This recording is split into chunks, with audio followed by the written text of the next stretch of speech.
Ahoj, vítám vás u dnešního videa.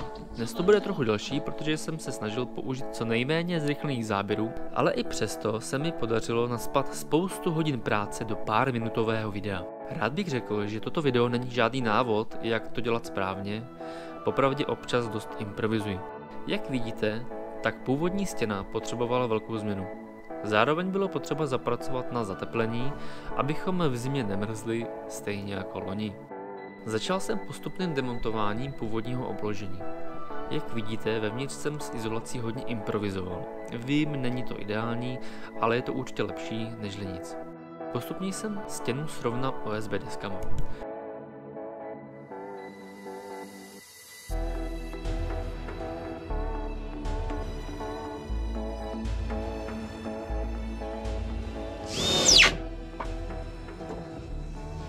Tak a pojď.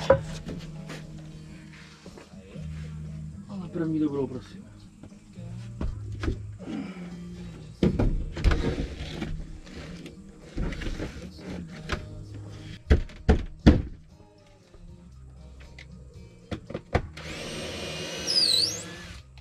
Připravil jsem trámy, ošetřil je lignofixem,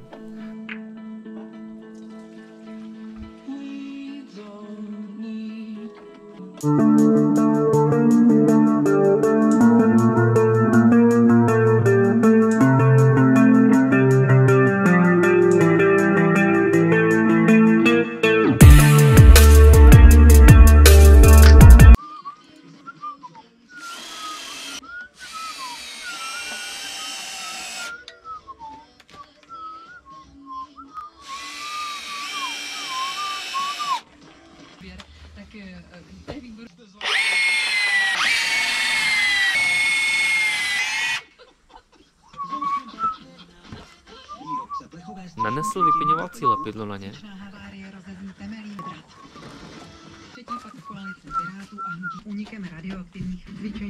a přišrouboval.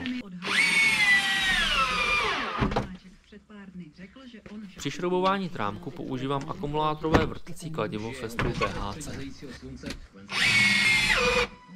Informace z dopravy přidáte. Pozorněte na dálnici D jízdní pruh. Jízdník uzavřen z důvodu dopravní nežíte. A dálnic Petrán.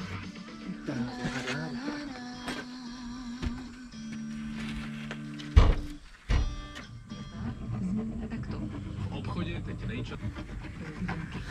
Pojďme. Plínky už tady byly mnohokrát. Ale to nevadí. My se daří.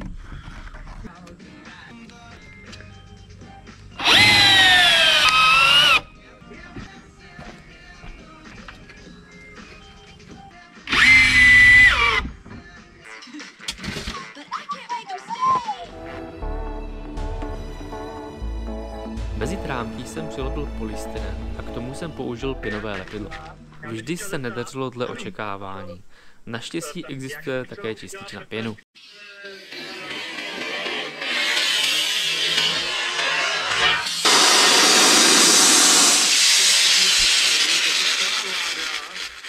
Preference řidiča na Jižní Moravě po tornádu, protože tam dělají telefonát, moc vám za to děkuju. To je velmi důležitá otázka, jak se ublížilo vládě. Tak v pandemii lékaři, zdravotní sestry. Ale že si dělali poznámky, teď je v kvalitě, měli by mohli inspirovat. Někdo užitelných fondů, nyní bez přivítej novou. Velice pěnko. Skvěle, já doufám, že si to užíváte. No tak co dnes poptáme, si to zopákneme, bude tady živá noc, samozřejmě hodně písniček na přání tomu. Dopoledne s Martou Jandovou. Krásný. Já věděl jsem to.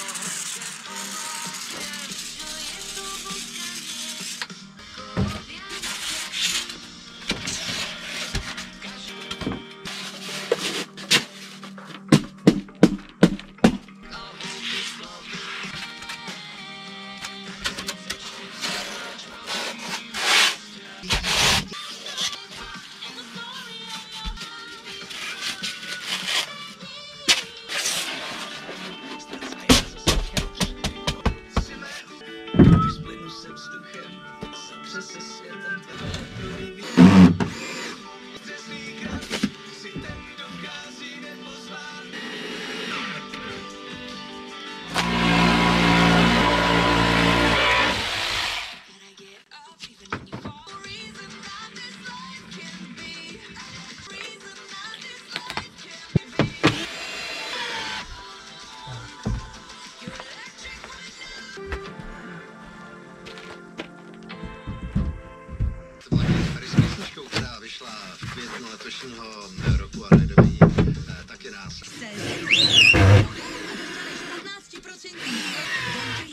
smí.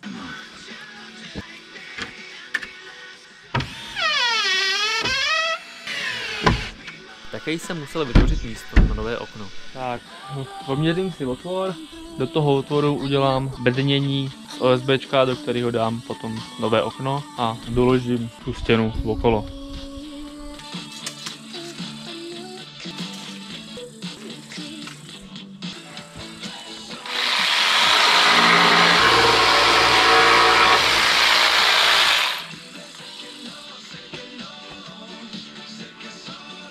Oblíbená hračka, Carvex, Festu.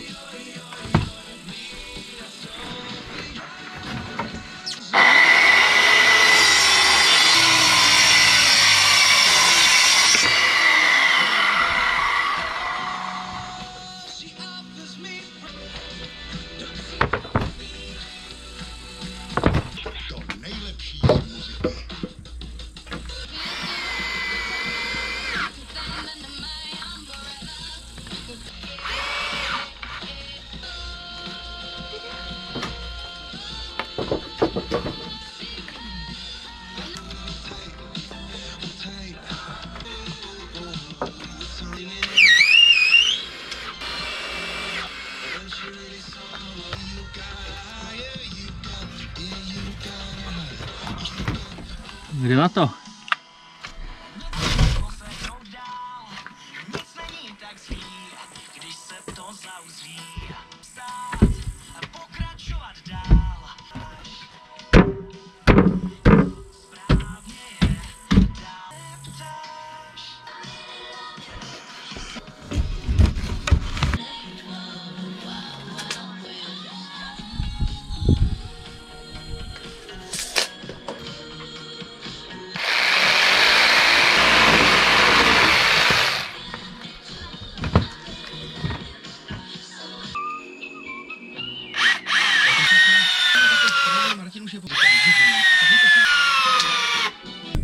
Marilky, oklopky pro radost. 90. let.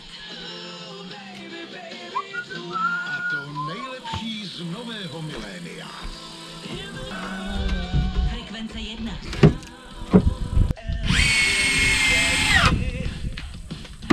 Sedm střešních latí, 9 OSBček. Matroš za 9 000. Doufám, že se těm celá budeme za rok třeba už jenom smát, protože to je teďka fakt příčerný.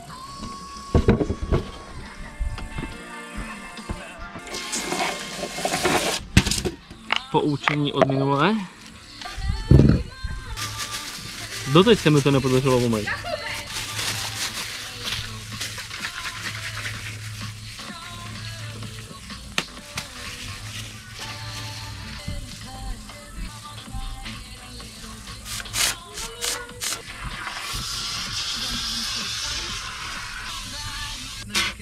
Zpěvačka původem z Albánie, která v sobě vydala svůj první album, svůj debutovou desku. No ale teď je od muziky naskok také na jiný skok do psychology. Nebo teda dneska spíš ne, já bych to viděl.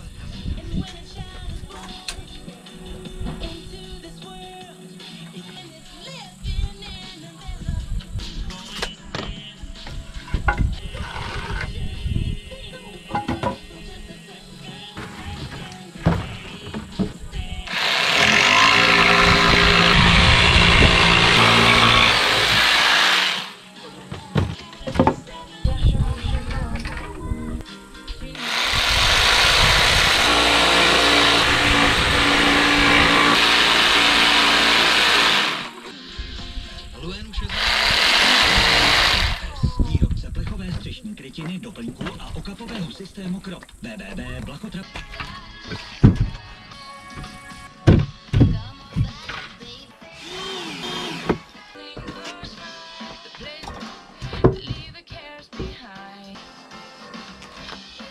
Protože potřebuji namontovat okno dneska, aby se tady dalo dneska spát, tak potřebuju vidět přesný rozměr, kam ho umístit. Tudíž jsem si tady udělal palubku, tak jak bude, mám tady parapet a od toho si to doměřím tak, aby mi to okno vyšlo přesně tam, kde potřebuju.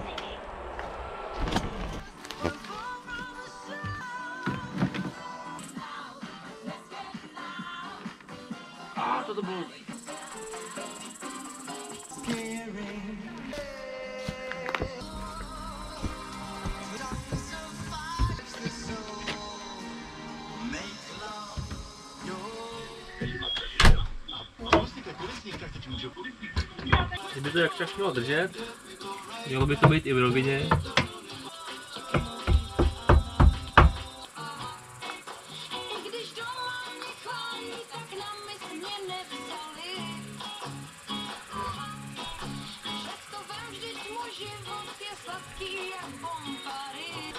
Vida, počkáme až zaschne pěna, odřízneme, vyndáme klínky, vypěním to tam, kde jsou ty klínky, teďka v tuhle chvíli nasadíme okno a je to. Pěnu máme zatvrdlou, odřízneme pěnu, ten zbytky, tady co tady jsou a dáme tam zpátky v okno. Jdeme to. Používám k tomu úplně obyčejný ulamovací nůž. Tak nasadíme okno. I dříve do toho trnu. Teďka semhle. Teďka tady máme takovou speciální závlačku, má na jedné straně plošku. Tak, máme závlačku, okno by nám mělo držet. Výborně. Přiděláme kličku. Máme tady pomocníka, který teda nejsou vidět, ale zrovna teďka přišli. A já jsem vidět. Tak, je to. Ještě dáme krytky. Tohle je krytky. Máme ještě jednu penízku. To nevěděla. No. Udržme to nepeněz. Zase? Jo. Bezkašila. Kde mám penízky. Teď už se nevidím. Výborně. Můžeme pokračovat venku. Tento týden a podíváme se zvyká zcela aktuálně. Olimars, hezký podvečer.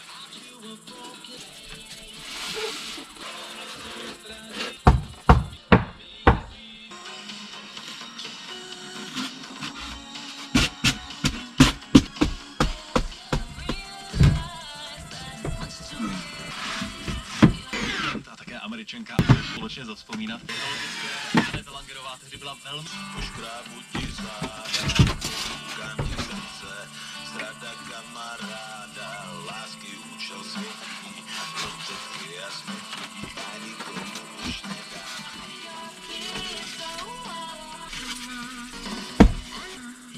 Kašlu na to. Pokračování dejte. Mám toho plný zuby.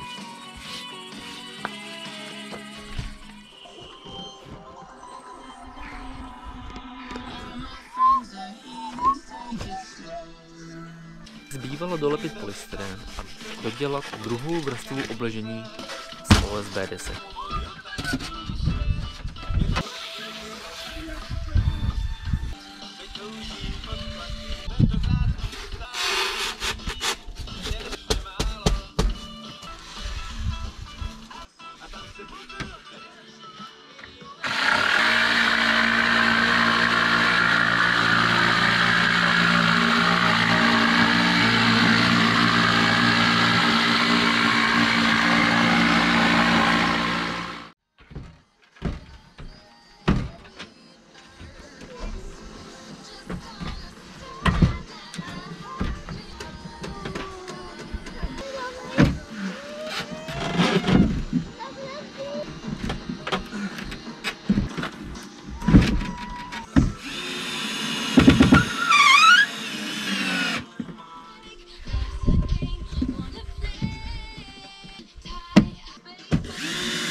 Tak je to. Dáme ten vršek. A je to hotový. Už tam dáme tu špičku.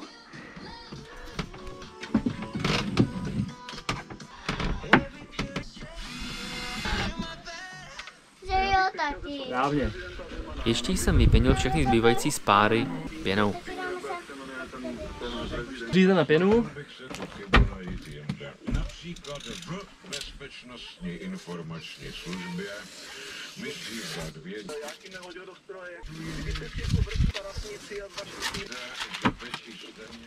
Na vzniklou stěnu jsem dal ještě paropropustnou folii, tu jsem připevnil obyčejnou ploškou a na ní přidělal střešní látě, které budou sloužit jako rošt na fasádní palubku.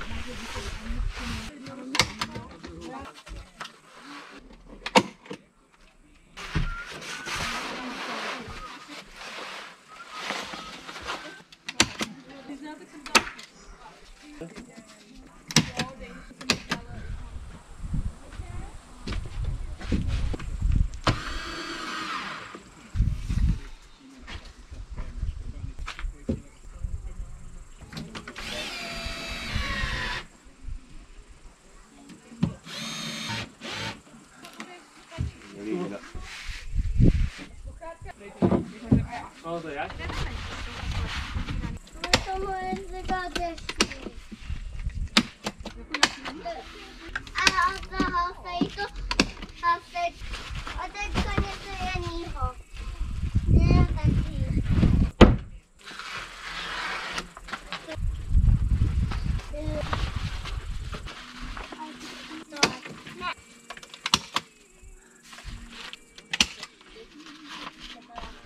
Pro ty, co se ptají, proč jsem tam dneska dával zase tu plachtu, tak je to proto, že nevím, jestli do zimy stihnu zadělat palubky při vývoji dnešních cen na trhu. Asistenční služby máte na 3 roky zdarma. Stavte se nebo volejte 800 331 331. Inoči, slyšela jsi, že tu barev má na výběr z 20 000 barevných odstínů, které míchají na počkání? To musím vidět. Koalice Spolu a Koalice Pirátů a Hnutí STAN, tak jde o součást volební kampaně premiérova. A dopravní omezení vysedla na lavičku a musím napsat tento text. Ještě jsem trochu poladil, vlez do sklepa. My jsme si měli zaběhat.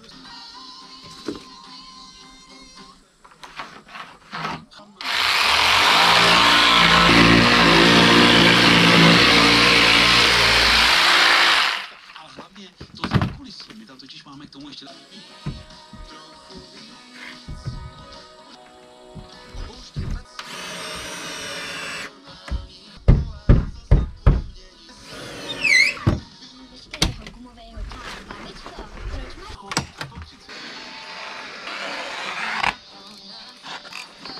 Jak vidíte, je tu ještě spousta práce a jako každého mě omezuje nedostatek financí a hlavně času. A nakonec jsem tady měl ještě malou návštěvu. Pokud se vám video líbilo, nezapomeňte dát odběr, like a napište mi do komentářů, co případně jsem udělal špatně, co bych chtěl zlepšit, co byste udělali jinak. A koukněte na další videa, které nejsou jenom o rekonstrukci chatky, ale dělal jsem tam třeba různé světla a podobně. Tak, vidíme se příště. Čau.